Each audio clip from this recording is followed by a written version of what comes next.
Instant AP VPN. In this module, we'll look at the various IAP VPN deployment we can use. We'll look at the various VPN tunneling protocols we can use. We'll look at the controller VPN configuration for IAPs. We'll also look at the IAP VPN configuration on the IAPs. And then we'll look at some troubleshooting we can do to see when VPN is not working.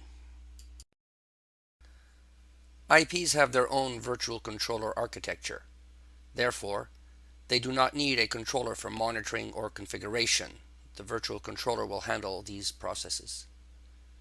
The IP cluster may be a total enclosed network or a branch office that needs access to the corporate network. A controller is required for terminating VPN tunnels from the IAP network at a branch location to the corporate network. The Aruba controller acts as a VPN concentrator and not as a controller for the IAPs.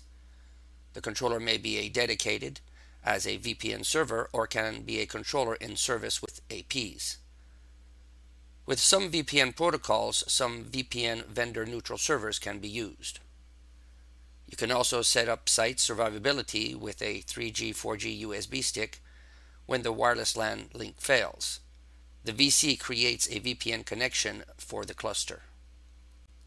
This is a good solution for enterprises with several branch offices and no dedicated line back to corporate. It can also be used for individuals working from home connecting to the VPN. The Aruba IPsec tunnel.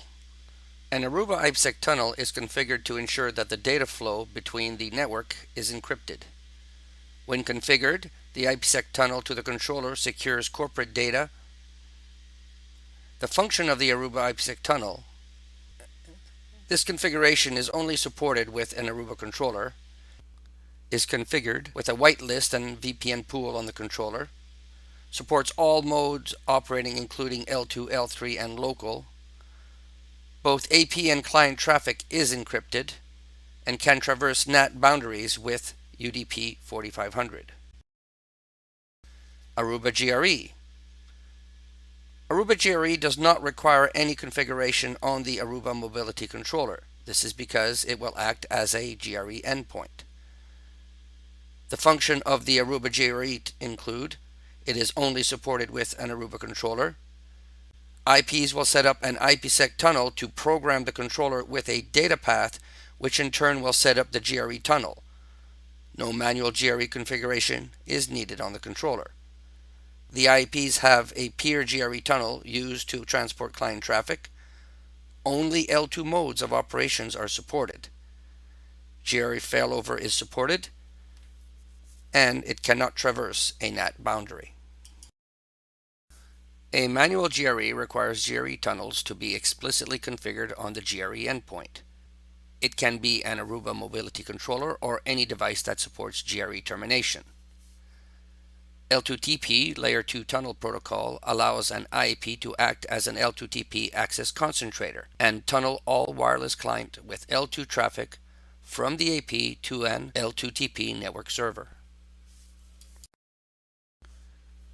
Here's an overview of the steps for configuring an Aruba Mobility Controller and the IAP for IAP VPN configuration. On the Mobility Controller, you must define a VPN pool. You must also define a whitelist to verify that the IAPs are in fact authorized IAPs. And you must enable the VPN tunnel trust if your IAPs are not managed by Airwave or Central. On the IPs, you need to configure the controller's IP address. You need to add in the routing policies. And then you need to set up DHCP, either in local mode, centralized L2 mode, distributed L2 mode, or distributed L3 mode. We will use this configuration scenario over the next few slides as the basis for reviewing the steps for the VPN configuration. The IP cluster is behind a modem and is in the 192.168.1 subnet. The modem has the 192.168.1.1 IP address, And on the internet side, it has a 67.76.10.2 public IP address. The controller is in the DMZ, and on the public side has a 47.33.10.16 IP address. The corporate network is in the 10.110 and 10.120 subnets, and the controller has a 10.1.10.100 IP address.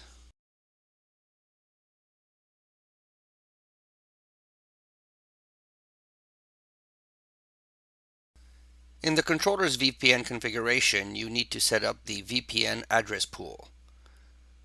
When using local DHCP, client traffic destined to the corporate is source NAT using the IAP's VPN tunnel IP. In this case, it is essential that the tunnel IP is routable. Reverse traffic from the destination can only reach the originator via the tunnel IP. Therefore, in deployments as a local DHCP, it is important that the VPN pool is routable in the controller. You must allow the IPs to be accepted by the controller. You can do this by using the whitelistdb command as shown in the slide. You only need to add in the VC's MAC address, but it would be prudent to add in all the IP's MAC addresses since you never know which IP will be the VC at any given time. Also, if you are using Aruba GRE from every IP, then you must add in all of the IP's MAC addresses. The release of Controller 6.4 and IPs 4.0 requires that an IP be managed by an Airwave or Aruba Central in order to form a VPN tunnel to the controller. They will no longer be able to complete this step if they are locally managed. This change was done due to security reasons. If a client has an older version of an IP VPN deployment or locally managed IPs and must form VPN tunnels to a controller at version 6.4, then they will need a specific configuration in order to bypass this check. To allow single branch or all branches to create VPN tunnels, use the following commands: IAP trust branch DB add MAC address or allow all. In order to configure the IAP tunneling and routing policy, you need to click on the More selection and choose VPN. From there, you can select the Tunneling tab and configure the following options. Protocol, Aruba IPsec, and Aruba GRE are options that must terminate on a controller. L2TP and Manual GRE can terminate on a controller or a service provider's VPN server. Primary host, this will be the controller's public IP address. In the Routing tab, you add in the corporate IP networks. The gateway will be the controller's public IP address. This tells the IP that it must send traffic to these subnets via the VPN tunnel. The first issue we're going to look at is related to the VPN connectivity. This is one of the most common issues where you won't be able to establish a VPN tunnel to the controller. First, we need to understand how the VPN tunnel works. In an IP, once you've configured VPN settings, the IP will form a VPN tunnel to the primary host. When the IP tries to establish a tunnel to the controller side, the controller performs a set of checks. First, it sees whether the IP is authenticated.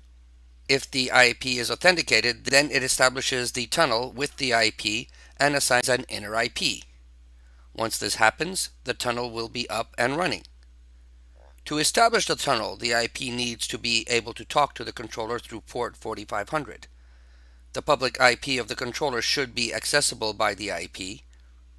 If there is no IP connectivity to the primary host IP, or if the port 4500 is blocked, then the tunnel won't be established.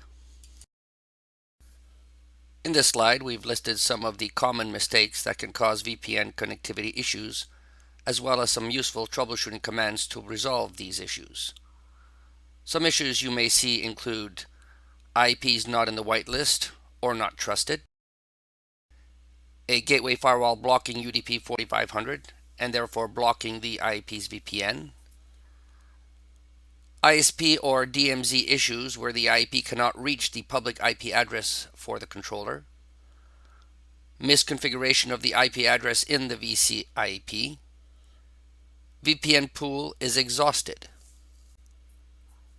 There are commands on the controller and other commands that you can use on the IAPs to troubleshoot these problems. You can use the following steps in order to check the IAP VPN status. From the support window, issue the command AP VPN status. Here you can see the status of the VPN connection with the controller. Crypto type is a certificate the VPN uses to whitelist for authorization. Peer address is the controller's public IP address. Peer tunnel IP is the controller's IP address. AP tunnel IP is the VPN's IP address from the controller's VPN pool address. Current AM status is up. Tunnel status is up as well. You can also input the command show VPN status in the IP CLI, which will display the similar results. In order to view the IP VPN retry counts, select the command AP IPN VPN retry counters. Here you can see the IP address as well as the total retry count. The AP log wrapper command will give you a list of any errors in the VPN setup. In this slide, we can see that the VCIP is attempting to communicate with the controller, but is unsuccessful in reaching the controller and times out. The reason this IAP cluster is failing is because of the IP address of the controller. It's incorrect. The public IP address of the controller is 47.33.10.16 and not .17. In VPN, the ISA KMP defines procedures and packet formats to establish, negotiate, modify, and delete security associations, SAs. SAs contain all the information required for execution of various network security services, such as the IP layer services, header authentication and payload encapsulation, transport or application layer services, or self-protection of negotiated traffic. On the controller, you can issue show crypto IPsec commands and see the VPN setup. Note that the 67.76.10.2 is the IP address of the IP modem. The IP address 47.33.10.16 is the public address of the controller. The 172.16.55.9 is the VPN inner IP address originating from the VPN pool on the controller. These two commands show a successful setup of the VPN. In this module, we saw the IAP VPN deployment for branch offices and home setups. We saw the VPN tunneling protocols, Aruba IPsec, Aruba GRE, manual GRE, and L2TP. We saw the controller IP VPN configuration when using Aruba IPsec or Aruba GRE. We also saw the IP VPN configuration, and we looked at some troubleshooting commands.